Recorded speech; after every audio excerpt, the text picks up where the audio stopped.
Today, we're at the Boulder Creek Festival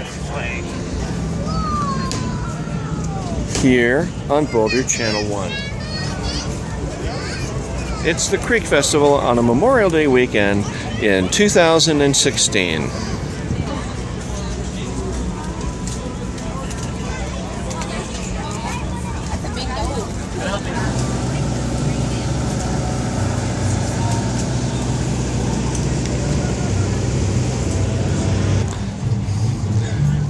Here's where the Boulder Police Department sets up every year. Animal control officers. There's McGruff, the dog, and something more about animals. Shout it out. Yep. I'm Officer Barnes with the Boulder Police Department, Animal Control Unit. We've got our display at the Boulder Creek Festival 2016. A topic of discussion for us is what's going on with our wildlife, the situation with our city registration, status of open space and mountain park regulations with our licensing and off-leash tags. And then we like to do a display of our equipment, the types of things we use, the importance of picking up after our pets, that sort of thing.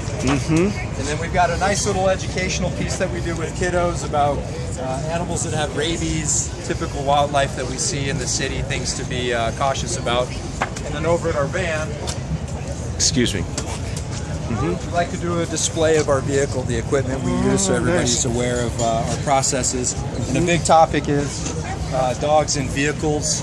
And so you can see, obviously, it's getting pretty warm inside our vehicle. Wow. And we've got some statistics and some information about our concerns, such as heat stroke and those types of symptoms, which is usually what we see with dogs inside of a vehicle in the summer months. So we respond to hundreds of these types of calls every year.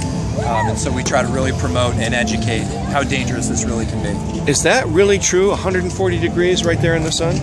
It's definitely very hot in the sun. You know, this isn't by any means a high-end scale temperature gauge, but it certainly shows how hot it can really get. Okay, thanks very much. Thank you. Cool. Hi, Sandy Boulder, Officer Coffin, Boulder Police Department. Welcome to Creek Fest 2016. Hey, we have a tent over on the canyon side of the library parking lot, and we're just showing the wares of our job. We've got breaching gear and tactical equipment, and of course stickers and pencils for the kids and coloring books. And a little later on, we're hoping we have some popcorn popping. So just come on out and stop by, and we'll chat with anything you want to know. Do you want to tell us what all of this stuff is? Well, sure. So this is a breaching gear backpack. The SWAT guys wear this when they have to bust into a door or a house. This is a handheld battering ram. Weighs about 25, 30 pounds, and that is a ballistic shield. It's supposed to take small arms fired, but luckily I don't ever have to be behind that to test it. And what's this? What are these? We've got a ballistic helmet, riot helmet. We've also got a gas mask for the kids to try on. Never fun to wear those things, but sometimes necessary. You want to show us your cars today, or? Sure, absolutely. Okay, go ahead. I'll just walk over with you.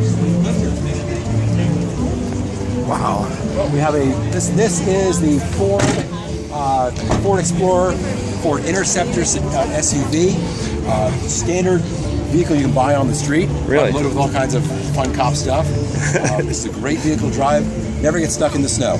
And over here, can you open the door? Can we have a look inside? Sure. Yeah. Tell us, show us what's in here. What's in? Just point everything out, or whatever. It's a standard vehicle you can buy off the lot, but we have an in-car video system mounted in the dashboard, up in the window. Oh yeah. An LCD screen. We have a laptop which has internet access, so we can run plates and people. There's a radio system. There's the light controls. Wow. But everything else is pretty much standard. You could buy this vehicle off the lot. No, wait. Come on. There has to be like special suspension, special cop motor, very fast. No, it's all standard. Really? All standard stuff. Nice. And the vehicle to your left, to my right, that is the Ford Interceptor. Oh, wow. It's just a Ford Taurus. You can buy it on the lot. Again, it has all the special police things on the lights and the badges and all that. But it's just a Ford Taurus, all-wheel drive, great in the snow.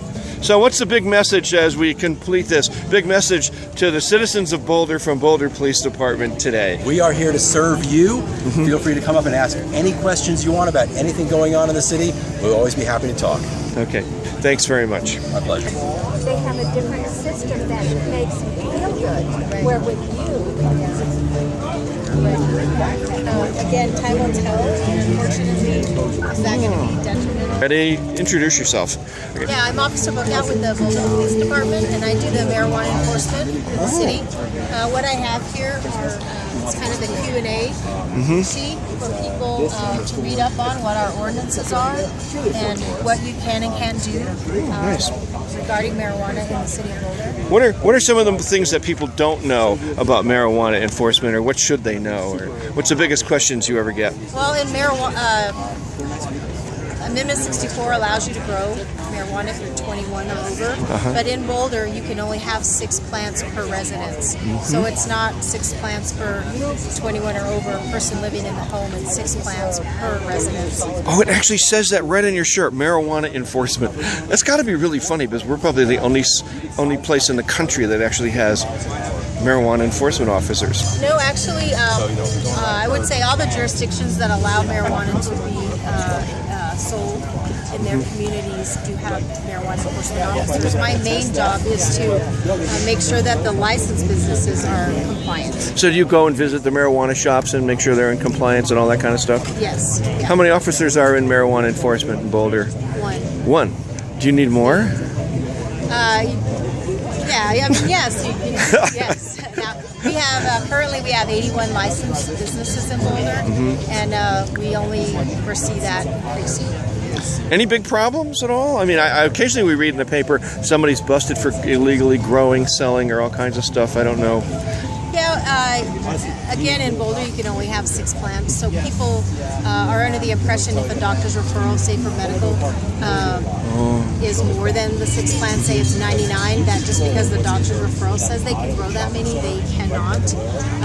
They would have to have a business license to grow more than the 6 plants. Marijuana enforcement, very cool. Love it. All right, so one of the questions that we get asked quite a bit is, are firearms legal in Boulder? It's kind of half and half. So Colorado is an open carry state. You may publicly display a weapon in public where it's not restricted by local ordinance. Here in Boulder, you can carry the weapon, but it cannot be loaded, meaning no bullets in the chamber, no bullets in the magazine. You can have those bullets on your person, but they may not be physically within the gun itself. And that's the strictest of our law. Now, what's the difference between a concealed weapons permit and open carry? Well, Colorado, like many states, has a concealed weapons permit, where if you wish to hide your weapon, you have to have a permit from your local sheriff's department to do it. So this is a former Wild West state. You can display a gun on your hip, but when you try to hide it, that's when you need the permit. And that is issued by your local sheriff, the sheriff of your residency. Now, what about in your car? Let's say you have a handgun in your car. What's the story with that? In Colorado, and I know for this state it's true, your vehicle is considered part of your residence, so it's unfair to make people have to be aware of which firearms laws apply to which city and county that they're passing through while they're traveling. So you may have a pistol in your vehicle as you travel through Colorado. It's considered part of your home. The legislature decided that it was unreasonable for you to have to know every law for every place you go within the state's borders. Can it be loaded? Yes, it can. Can you lock it in your glove box? Yes, you can. Okay. So the final question is: we have any problems with guns in Boulder, or how does Boulder match up to the rest of the state or the rest of the country in terms of guns in general? You know, it's tough to know because guns are a very personal issue, very private issue. It's tough to say how many people own firearms in the city of Boulder. Colorado is a big hunting state. Yep. It depends on which county you live in. Boulder tends to be a little more liberal. Weld County tends to be a lot more conservative. So it really depends on which county you're talking about, but it's tough to say. We can assume that a lot of people do have firearms.